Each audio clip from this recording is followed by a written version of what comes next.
pense que cet effort qui nous réunit depuis ces quelques jours est également important lorsque l'on sait que la pensée de Heidegger a constitué l'un des deux piliers pour le développement de la phénoménologie, l'autre pilier étant évidemment Husserl.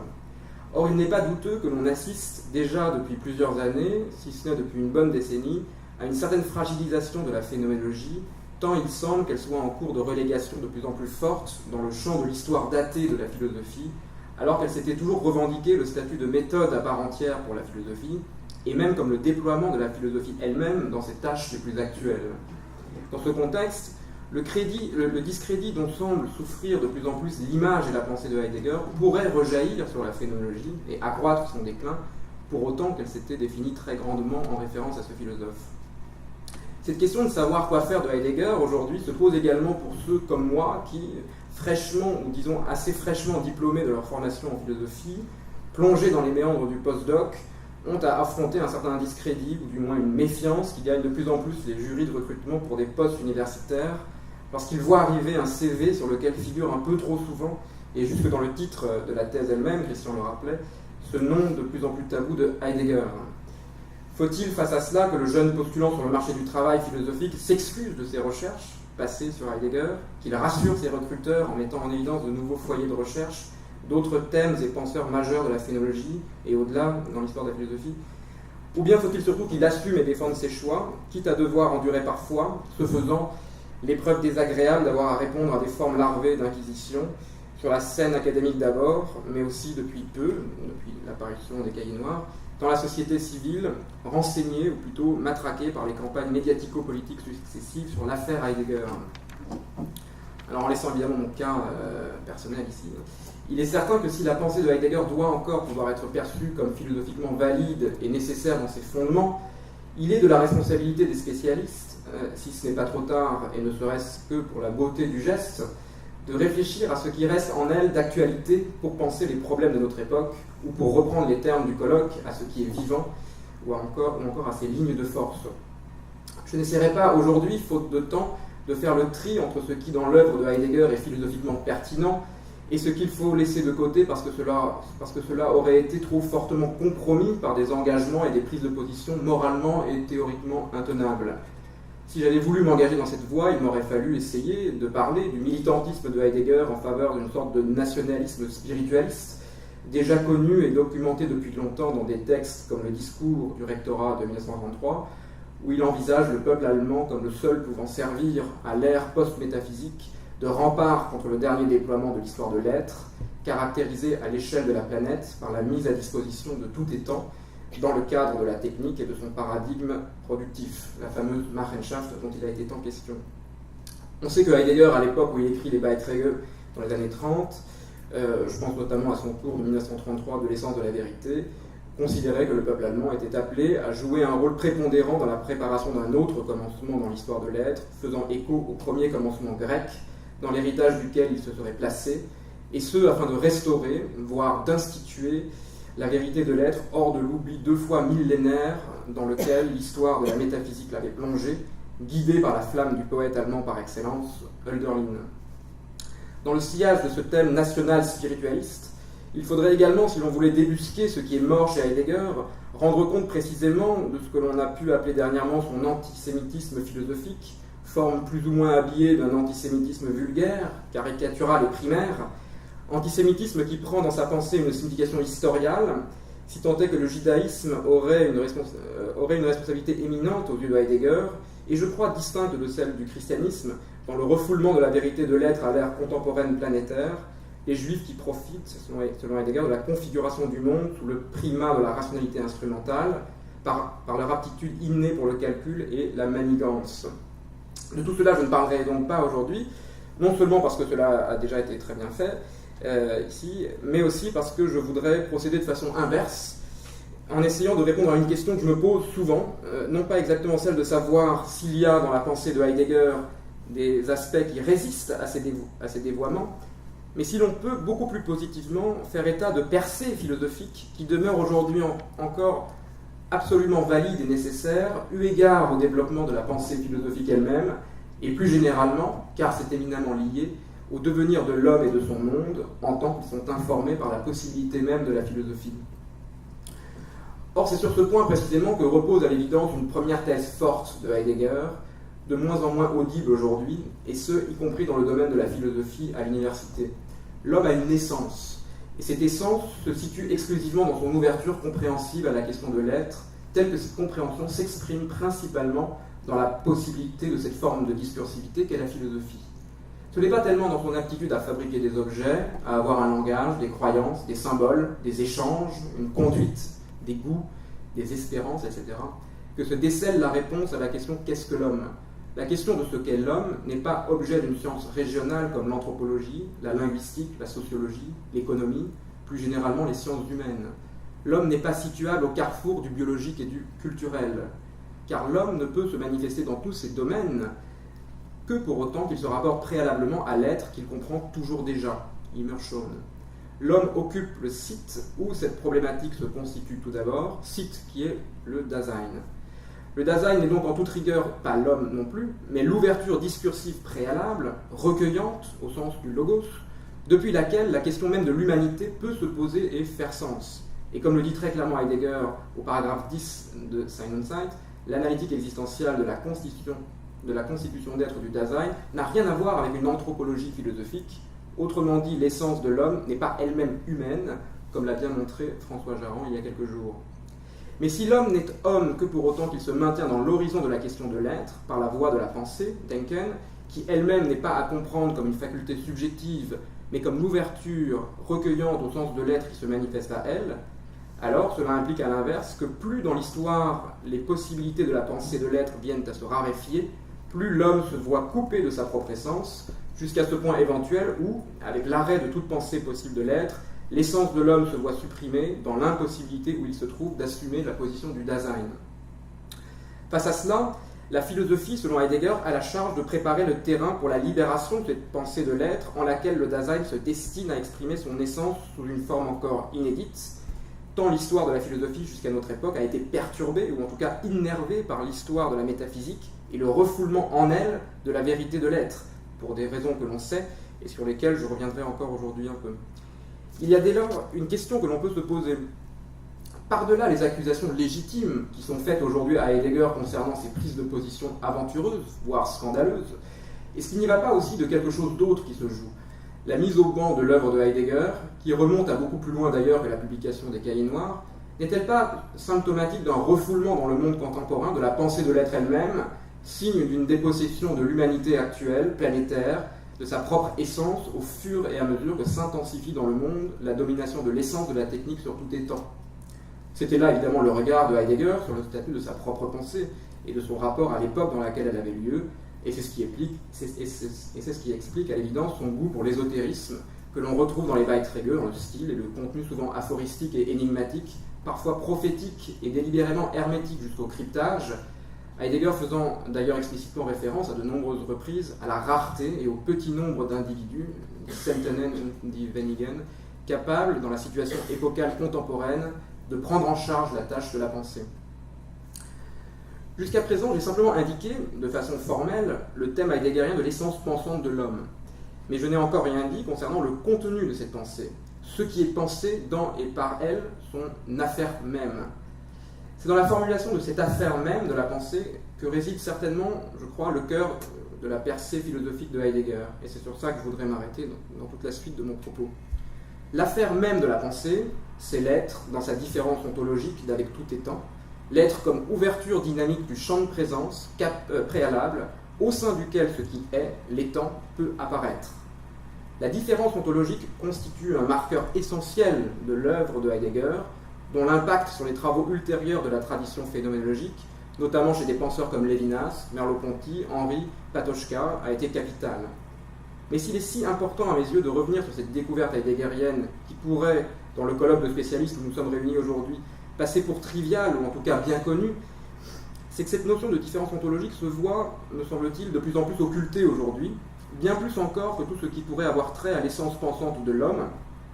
oublié non pas seulement par les nouveaux canaux de la pensée philosophique dominante, philosophie analytique de l'esprit, métaphysique analytique, philosophie du langage, philosophie des sciences sociales, mais dans tous les milieux de la pensée universitaire, sans parler de la société, où il est devenu presque impossible de faire entendre jusqu'à la nuance grammaticale entre le verbe être et sa substantivation dans le participe présent. Par une sorte de paradoxe, ce qu'il y a de plus vivant et de plus philosophiquement fécond dans l'œuvre de Heidegger, cette différence ontologique, n'a jamais autant qu'aujourd'hui été délaissé et déconsidéré. Aujourd'hui, le naturalisme domine la scène philosophique, scientifique, et plus généralement, elle pénètre dans tout l'esprit du temps, et il va dès lors partout plus ou moins de soi que l'être ne peut vouloir dire en définitive qu'une seule chose, l'étant au sens des constituants matériels physico-quantiques, briques ultimes dont toute chose provient par assemblage, même l'esprit considéré lui-même comme la résultante de processus cérébraux neurophysiologiques, réductibles en dernière instance à ses constituants matériels, opératoires partout dans la nature. La question redoutable, philosophiquement intéressante pour qui prend au sérieux la notion de différence ontologique, à savoir la question de l'entrée en présence de cette matière, son advenu et son organisation au sein de processus qui ne peuvent pas eux-mêmes être conçus comme mouvements matériels, au sens du déplacement dans l'espace, puisqu'ils sont ce par quoi cette matière peut tout d'abord avoir lieu, mouvements ontologiques qui renvoient précisément à ce sens verbal de l'être, qui est présupposé par toute identification d'un étant. Cette question n'a plus vraiment aucun sens aujourd'hui. Le refoulement de la différence ontologique n'est pas en soi un pis-aller, il n'est pas dû à une malheureuse et regrettable perte d'intérêt pour la pensée de Heidegger, il est, comme l'a prévu Heidegger lui-même, une conséquence d'un certain mouvement de l'histoire de l'être elle-même, après la fin de l'histoire de la métaphysique, et le basculement de l'humanité pensante dans une forme d'être au monde dominée par l'essence de la technique et de son schème productif, qui comprend par avance tout étant dans l'horizon de la fabricabilité à partir du fond disponible. Et c'est ce paradigme technique qui détermine aux yeux de Heidegger la pratique scientifique jusque dans ses présupposés physicalistes, comme il le montre bien dans son dialogue fécond avec Heisenberg au sujet de la physique quantique. Dans le peu de temps que j'ai à ma disposition, je ferai un certain nombre de remarques et je poserai quelques questions concernant la signification et le statut de la différence ontologique dans l'économie d'ensemble de la philosophie de Heidegger. Je commencerai par faire la suggestion suivante. La différence ontologique, contrairement à ce que l'on pourrait croire, est davantage centrale dans la pensée du second Heidegger après le tournant que dans la période des années 20 culminant dans Sein und Zeit, et ce alors même que l'utilisation explicite du jargon de l'ontologie s'effectue dans la première période pour être progressivement effacée, voire abandonnée par la suite. Je pense en effet que la différence ontologique trouve sa clarification et sa rigueur philosophique chez Heidegger une fois seulement qu'il prend ses distances avec le cadre, sinon subjectiviste, du moins daseino-centré, que l'on observe dans Sein und Zeit, dans le projet d'une ontologie fondamentale, formulée dans le sillage trop étroit d'une analytique existentielle des structures d'être de l'étant qui, en son être, est ouvert à l'être, à savoir le Dasein. Dans Sein und Zeit, la question de la différence ontologique reste inélucidée, d'où l'inachèvement de l'opus magnum, au profit d'une autre question, celle du mode d'être, Seinsart, des étangs, et en particulier le mode d'être ou constitution d'être du Dasein qui sert à l'enquête en vue du sens de l'être en général, de guide ou de témoin assisté permettant d'y mener.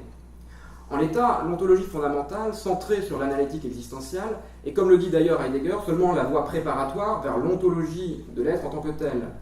Pourtant, cette voie préparatoire finit progressivement par barrer la route de l'ontologie proprement dite, puisque l'analytique existentielle conditionne le sens de l'être sur l'ouverture du Dasein.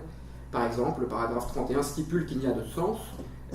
et le cas échéant de non-sens, que par le Dasein et tant qu'il y a le Dasein. De même, le paragraphe 44 conditionne la vérité comprise phénoménologiquement comme dévoilement des étangs, leur manifestation dans l'ouvert, sur des processus de découvrement qui incombent entièrement au Dasein en tant qu'être découvrant, ce qui est là un mode d'être insigne de sa structure existentielle. Cela revient inévitablement à rabattre l'être sur l'étant découvrant qu'est le Dasein, et un privilège de l'ontique sur l'ontologique, hérité de l'histoire de la métaphysique, est donc reconduit contre l'intention pourtant expresse de l'ouvrage. Si le tournant Kehre désigne la tentative de penser la vérité de l'être dans son irréductibilité à l'étant, ce que la conférence Temps et Être nommera dans son prologue le projet de penser l'être sans égard pour l'étant, alors on peut dire que la première ébauche de ce tournant, en même temps que la formulation expresse du concept de différence ontologique, ont lieu très tôt, dès le cours suivant immédiatement la parution de Sein und Zeit à l'été 27, à savoir les problèmes fondamentaux de la phénoménologie, dont je cite ici un extrait où est introduite la notion de différence ontologique. Je cite donc, la distinction de l'être et de l'étant est là préontologiquement, autrement dit, sans un concept explicite de l'être, elle est présente de façon latente à travers l'existence du Dasein, et en tant que telle, elle peut devenir différence expressément comprise, Cette distinction être étant une fois explicitée, les termes ainsi distingués ressortent dans leur opposition mutuelle et l'être peut donc devenir le thème d'une saisie conceptuelle expresse, logos. Nous nommerons différence ontologique la distinction de l'être et de l'étant quand elle est expressément soulignée. Fin de citation, traduction Jean-François Courtine, page 383. Dans ce même cours, l'irréductibilité de l'être à tout étant, même à la constitution existentielle du Dasein, est confirmée et développée à la fin, à la faveur de la distinction cruciale entre temporalité, Zeitlichkeit, et être temporal, Temporalität. La temporalité, Zeitlichkeit, comme sens d'être du Dasein, se fonde désormais dans la Temporalität, qui est le sens de l'être en tant que tel, et cette fondation transcendantale est en définitive celle de tout étant sur l'ouverture préalable d'un champ de présence, notion temporelle évidemment, ouverture qui ne s'effectue à partir d'aucune source ontique, quelle qu'elle soit. Ce n'est donc qu'une fois que Heidegger entreprend de penser la vérité de l'être, Wahrheit des Seins, sans en passer tout d'abord par une analytique existentielle, mais en allant directement à l'être, si on peut dire, que la différence ontologique peut transparaître enfin. Même si alors Heidegger parlera de moins en moins de différence ontologique, mais plutôt de Wahrheit des Seins, justement, ou bien de l'être en son historicité. Cependant, il n'est pas question d'autre chose. Et ce que je voudrais alors suggérer, mais je n'aurai pas le temps ici de le développer, c'est que les textes où Heidegger va le plus loin dans la clarification de cette différence ontologique sont ceux consacrés, dans les années 30 notamment, aux concepts fondamentaux, et 40, aux concepts fondamentaux de la pensée grecque autour d'Aristote, d'Héraclite et Parménide principalement. Ces concepts qui permettent, dont la description permet de faire valoir, de faire apparaître chronologiquement la différence ontologique, sont physis, aletheia, logos, auxquels on pourrait ajouter, et la liste ne serait peut-être pas exhaustive d'ailleurs, polémos, chaos, apeiron. Mais je ne parlerai pas de ça faute de temps ici. Pourtant, on peut se demander si la différence ontologique, une fois nommée par la pensée du second Heidegger, et enfin protégée du risque d'une fondation ontique, n'est pas aussitôt dépassée, ou en tout cas secondarisée, au profit d'une forme plus radicale de questionnement, culminant dans le concept d'événement appropriant, Ereignis. Heidegger passe-t-il d'une pensée de l'être à une pensée de l'événement? Et si oui, qu'est-ce que cela veut dire? Il me semble que la notion d'événement n'est pas utilisée tout à fait de la même manière chez le Heidegger des années 30 et celui d'après-guerre. Mais par-delà les nuances, que je ne développerai pas non plus ici, une chose me paraît tout à fait acquise. L'événement dont il est question, qui n'est évidemment pas assimilable au moindre fait daté de l'histoire, désigne la dimension qui héberge et approprie le déploiement en présence de l'être en son historicité. Il n'y a d'événement que celui de la présence, dans la convergence du Es gibt Sein et du Es gibt Zeit, comme le clarifie temps et être. Et c'est pourquoi on peut parler de l'Ereignis chez Heidegger comme étant toujours l'événement de la différence ontologique. L'événement est la dimension d'ouverture, ou bien le foyer d'appartenance des champs de présence faisant époque, ou bien faisant monde grec, romain, médiéval, moderne, planétaire, et au sein desquels à chaque fois peuvent apparaître les étangs dans des réseaux de signification spécifiques. La question dès lors qui se pose, et qui est très difficile parce que de nature essentiellement spéculative, c'est celle de savoir si cette structure événementielle de la différence ontologique, qui préside à la suite des époques dans l'histoire de l'être, peut être comprise comme une condition de possibilité transcendantale, comme site unique, et qui soit toujours le même pour toute cette suite, comme son aire propre. Je dis aire ici avec les deux graphies,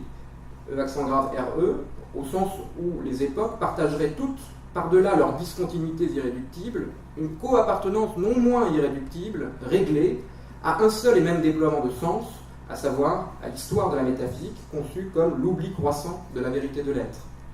Et on peut parler aussi de son aire AIRE, au sens où l'événement de la présence n'est pas seulement temporel, mais ouvre l'espace de jeu, Spielraum, où le monde déploie son sens sur la Terre, Erde. Donc la question que je voudrais poser est celle de savoir si dans cet événement de la différence ontologique, il faut entendre une structure transcendantale qui préside, rend possible et même fonde l'entrée en présence multiple des suites épocales de l'histoire de la métaphysique, ou bien si au contraire une telle approche transcendantale reviendrait inévitablement à hypostasier l'événement en reconduisant par-delà la différence ontologique un pôle d'identité sous-jacent à elle, contrevenant ainsi à la radicalité du projet heideggerien qui nous invite à penser la différence en tant que différence. Il y a dans cette question un enjeu, je crois.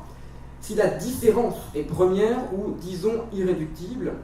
alors, avec l'absence de toute assise fondationnelle au projet de l'ontologie, on arrive très vite, me semble-t-il, à une interprétation de la seconde pensée de Heidegger qui va dans le sens d'un relativisme historial ou d'un historicisme. Car en effet, les paradigmes de sens qui structurent chaque époque seraient abrités par des déploiements en présence spécifiques, chaque déploiement différent essentiellement avec les autres, sans que l'on puisse jamais espérer repérer par-delà les discontinuités une structure commune à toutes ces époques. À cela, on pourra répondre qu'il y a bien une structure commune, et que c'est la différence ontologique elle-même. Mais si on dit cela revient, me semble-t-il, à dire que cette différence se maintient comme différence, qu'elle se perpétue comme telle, et qu'elle est ressaisissable ainsi par la pensée comme différence une, c'est-à-dire au fond comme identique à soi, en un sens de l'identique qui se gardera bien de toute hypostase ontique, mais qui malgré tout reconduira l'idée du même, ou du simple, comme plus originaire, car plus porteuse que celle de l'autre ou du duel. Peut-être Lévinas n'avait-il pas ainsi tort lorsqu'il considérait que l'ontologie heideggerienne consacre la tyrannie du même. Sur la reconduction de la différence ontologique, pensée comme pli en deux, Zwiefalt, à un originaire défini comme simplicité, Einfalt, on se reportera par exemple au texte d'un entretien de la parole de 1953-1954. Je cite, « L'être même, cela veut dire la présence du présent, la venue en présence de ce qui vient en présence, c'est-à-dire la duplication des deux à partir de sa simplicité. Cette simplicité, voilà ce qui, s'adressant à lui, requiert l'homme d'être par rapport à son déploiement. » Fin de citation. Alors hier, Sylvain Gourdin a parlé du séminaire de Zähringen et de la problématique heideggerienne d'une phénoménologie de l'inapparent, trouvant sa réponse dans la méditation parménidienne et la mise en avant de la pensée tautologique. Insatisfaite de cette réponse, Sylvain proposait de penser l'entrée en présence de la différence ontologique au moyen des notions de trace et d'image. Cette réponse repose sur la mobilisation d'un concept de différence pure, différence pensée radicalement comme différence différente avec soi, dans le sillage, me semble-t-il, de la pensée de Derrida et de sa différence avec un A, toute différence étant un différement. Pourtant, si l'on se penche sur le séminaire de Zähringen, on trouve une idée surprenante, et même je trouve assez stupéfiante, à savoir que l'affaire même de la pensée, l'entrée en présence de tout étant qui se retire afin de rendre possible la manifestation des choses, et bien que cette entrée en présence en retrait peut elle-même être prise en vue, comme si les raynistes se laissaient saisir dans une vision directe. Alors reprenons le texte du séminaire de Zähringen, je cite, « Nous sommes ici dans le domaine de l'inapparent, unscheinbaren, entre en présence, entrée ER, en présence même, anwest, anwesen selbst. » Le nom pour cela, chez Parménide, qui est ce dont il s'agit en sa consistance propre, c'est toéon, qui n'est ni l'étant, ni simplement l'être, mais toéon. Fin de citation. Toéon, l'entrée ER en présence, l'événement de l'entrée en présence, ni être ni étant, est le nom grec qui se rapproche le plus de ce que Heidegger appelle Ereinis, et Rainer Schurman avait parfaitement raison, me semble-t-il, de parler d'un parménidisme événementiel. Le principe d'anarchie, page 90. Il est inapparent, et à ce titre phénoménologiquement invisible. Mais il n'est pas pour autant invisible pour la pensée réfléchissant l'entrée ER en présence en tant que telle. Il y a bien ainsi un voir noétique ou spéculatif qui va au-delà de la vision phénoménologique, laquelle se cantonne encore au champ du donné, être et étant, et cela implique ce paradoxe que la pensée est capable de prendre en vue ce qui pourtant ne se donne pas. Alors vient à l'idée le cœur bien compris de la vérité, aletheia. Celui-ci n'est pas l'ombre, le voilement, la léthé. Bien plus, il n'est pas l'abîme, comme c'était le cas dans les Beiträge. Comme l'écrit Heidegger, je cite, « Le cœur sans tremblement de l'aletheia, c'est toéon lui-même. » Et un peu plus loin, « L'aletheia n'est pas une ouverture vide, l'erreur, une béance, klaffen immobile. Il faut la penser comme le mouvement de dévoilement qui entoure comme il convient l'éon, c'est-à-dire l'entrant en présence,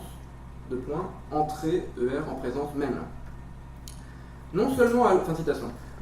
alors il est possible de rendre visible l'Ereignis,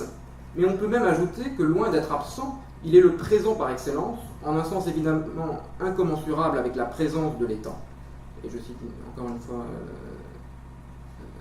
le séminaire de Zähringen. Avec Parménide, il s'agit précisément de cette difficulté, arriver à prendre en vue, in den Blick zu fassen, l'entrant en présence, entrer ER en présence. Donc de prendre en vue das Anwesen, à savoir Anwesen. Anwesen même, c'est ça qu'il faut prendre. On le voit, le dernier Heidegger envisage le cœur de la vérité, de l'être, comme foyer anistorial, et j'ose dire unique. To eon, dasselbe, le même, Ereignis. Alors que faire de tout cela? On a le sentiment tout d'abord que Heidegger, loin de rompre avec le projet de la métaphysique, cherche simplement à en saisir l'intention et la visée spéculative la plus profonde, enfouie jusque-là dans toute l'histoire de la métaphysique. L'histoire de la métaphysique, contrairement à la pensée de l'être, promeut la mauvaise identité, si l'on peut dire, identité de l'étant, et sous ses diverses vises épocales, eidos, energia, hen, etc. Elle promeut l'identité de l'étant, et elle refoule ce faisant une autre identité, l'identité qu'est la différence. Peut-être que la métaphysique comme quête de l'absolu, compris en un sens non hegelien mais heideggerien, l'absolu comme Ereignis de la différence ontologique, est maintenue par Heidegger, et qu'en ce sens-là, ils ne rompt pas tout compte fait avec la tradition. Je pense pour ma part que cette idée est forte, et même tout à fait structurante du projet phénoménologique qui est, depuis Husserl, la voie méthodologique descriptive des essences absolues de la phénoménalité, à la fois universelle et nécessaire. De ce point de vue, Heidegger poursuivrait ici le projet de Husserl jusque dans sa pensée de l'Ereignis. En même temps, si je m'en tenais aux analyses que je viens de faire, je passerais sous silence un tout autre aspect essentiel de la pensée de Heidegger, à savoir le danger de la destruction non seulement de l'essence de l'homme, mais en vertu d'un sens fort de la corrélation entre le Dasein et la vérité de l'être, l'engloutissement de l'événement de la différence ontologique dans la clôture intégrale, nocturne, démondifiante, qui menace dans le triomphe de la technique. Autrement dit, si vraiment on qualifiait l'Ereignis d'absolu, on se trouverait confronté à ce paradoxe d'un absolu fragile, exposé, fini. Pourtant, voici ce qu'écrit Heidegger dans le protocole à un séminaire sur la conférence Temps et Être, texte aussi connu que spectaculaire, où il est dit que pour la pensée entrant dans la méditation de l'Ereignis, l'histoire de l'être est terminée. Je cite, « Que l'événement Ereignis soit sans destin, Geschicklosigkeit, ne dit donc pas que lui fait défaut toute mobilité, cela dit bien plutôt que c'est avant tout la manière la plus propre à l'événement de se mouvoir, qui est de tourner dans le retrait, Entzug, qui se montre à la pensée comme ce qui est à penser. Mais il est dit par là que pour la pensée entrant dans l'événement, l'histoire de l'être est terminée, sans préjuger du fait que la métaphysique peut bien demeurer telle qu'elle. Là, nous n'y pouvons rien. » Fin de citation. On notera au passage que dans ce texte encore, Heidegger dit que l'événement peut apparaître à la pensée dans son retrait même. Que la métaphysique puisse bien demeurer telle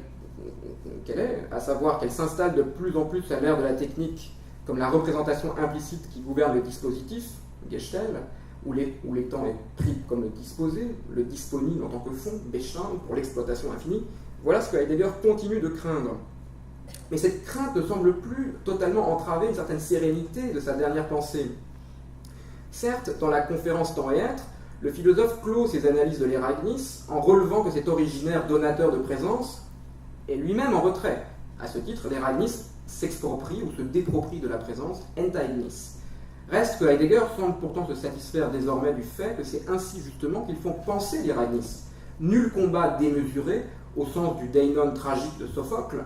à mener contre cette dimension de retrait, qui n'a décidément plus rien d'une surpuissance violente comme dans les années 30. Au contraire, loin de signaler l'irruption de l'abyssal, la dépropriation, Enteignis, semble plutôt constituer la marque suprême de la générosité donatrice, le consentement de l'instance qui donne à se retirer jusqu'à l'oubli, afin de ne pas troubler la constitution de la présence et la manifestation de l'étant, fût-ce sous une forme machinale qui en masque de plus en plus dans l'histoire la vérité. Il semble qu'on puisse difficilement se satisfaire de cette perspective irénique, comme si le philosophe pouvait, malgré le péril qui guette le monde, se hisser par ses propres forces hors du monde machinal pour se rapporter de façon recueillie à la vérité de l'être et à son événementialité propre. Dans les quelques textes que j'ai soulevés, on assiste à une certaine pacification, je crois, à une forme d'effacement de tout le caractère tragique que pouvait avoir l'historicité de l'être dans les années 30, où l'errance du Dasein dans le monde planétaire, confrontée de plus en plus à l'imminence de la dévastation, l'exposait à une problématique bien plus complexe, celle de l'invisibilité structurelle de l'Ereignis, du fait d'un refus propre à l'être, avec un Y, sein avec un Y, d'accorder sa vérité et se refoulant ainsi dans le fond abyssal, abgrundlich. Comme l'écrivait Heidegger très clairement dans les Beiträge, je cite, « Abandon par l'être, le fait que l'être, sein avec un Y, abandonne les étangs, les laisse à eux-mêmes, et ainsi leur accorde de devenir les objets de la machination. » Machenschaft. Fin de citation. Pourquoi cet abandon par l'être du Dasein? Parce que l'être refuse, comme cela a été beaucoup discuté durant ce colloque, refuse au Dasein sa vérité et ainsi se constitue en abîme, Abgrund, ce refus se déployant historialement comme cette grande manœuvre, c'est ainsi que je traduirai ici Machenschaft aussi, cette grande manœuvre qu'est l'essor du paradigme technique où l'être garde à soi jalousement sa propre vérité, pour ainsi dire. Mais pourquoi un tel abîme, un tel refus de la part de l'être de faire rayonner sa vérité? Le propre de l'esprit ou du logos n'est-il pas de se manifester? Il me semble pour ma part que la clôture du sens, sa finitude, son exposition au hors-sens, telles qu'elles sont vécues par le Dasein condamné à l'errance, irre, ne saurait être expliquée par cette soi-disant autocontraction de la vérité. Et je conclurai sur une idée personnelle. Comme si l'expérience par les hommes de tout le tragique et tout le pathétique de l'existence n'était que le fruit de l'esprit lui-même, en sa malignité foncière, se jouant de nous. Il faut effectivement penser la tragédie de l'être, mais on peut se demander si le tragique de l'existence réside vraiment dans une relation difficile, conflictuelle, avec la vérité de l'être. N'est-elle pas plutôt à rechercher dans la lutte pour la vie, le conatus, qui est lutte contre la mort avant d'être combat pour le sens? La mort n'est pas d'abord, comme chez Heidegger, possibilité de l'impossibilité. Elle n'est pas simplement, en tout cas, l'irruption d'un sens, celui pour l'existant d'avoir à se choisir, à assumer ses possibles, à donner forme à son existence. L'imminence de la mort dans la vie se pressent tout autant et d'abord, probablement, dans la douleur physique, dans la maladie, dans la contraction des possibles, plutôt que dans leur épiphanie, lorsque vient la vieillesse, la sclérose, la tumeur, etc., qui sont des expériences de la réalité corporelle du vivre. La clôture du sens viendrait donc de l'exposition de l'existant ouvert, le Dasein, à sa mortalité charnelle. Elle est donc liée non pas à une révélation difficile avec le sens de l'être, l'esprit gnostique se refusant ou jouant en cache-cache, mais avec la matière de l'être. Contrairement à ce que pose Heidegger, l'histoire de la métaphysique, comprise comme histoire de la machination technique, Machenschaft, n'est pas une histoire interne à la vérité du Sein. Elle n'est pas une dialectique en son sein entre voilement et dévoilement, refus abyssal et destinations épocales. L'histoire de la métaphysique est plutôt le révélateur sur le plan de la réalité humaine d'une lutte inconsciente, ancestrale, remontant à l'origine des temps, entre le sens de l'être, l'être comme sens, et la matière de l'être, ou encore entre l'être organisé et l'être indéterminé. L'existence de la matière, comprise à partir de cette dimension ontologique à laquelle fait défaut le sens, champ de présence marqué par la plus primitive des indéterminations, que Lévinas, dans des pages percutantes, décrivait comme Ilia, transcription phénoménologique, je crois, de la protéulée aristotélicienne, de la chora platonicienne, du chaos hésiodique, de l'apeiron d'Anaximandre, représenterait dès lors, ce Ilia, le pôle opposé de la vérité de l'être dans son déploiement historial. En admettant dès lors que l'être est une histoire, il se pourrait que celle-ci ressortisse d'une dialectique foncièrement négative, comme le voulait Adorno, que l'absolu soit soumis et traversé par la négativité de son autre, la matière, par laquelle non seulement il advient et se déploie nécessairement, mais où il s'use et se compromet, se souille, s'abaisse et s'immanentise pour ne devenir que la domination aux fins de l'exploitation et la maîtrise technique de la nature et la dissolution des individus en des processus de contrôle et de production, asséchant progressivement les possibilités de la pensée.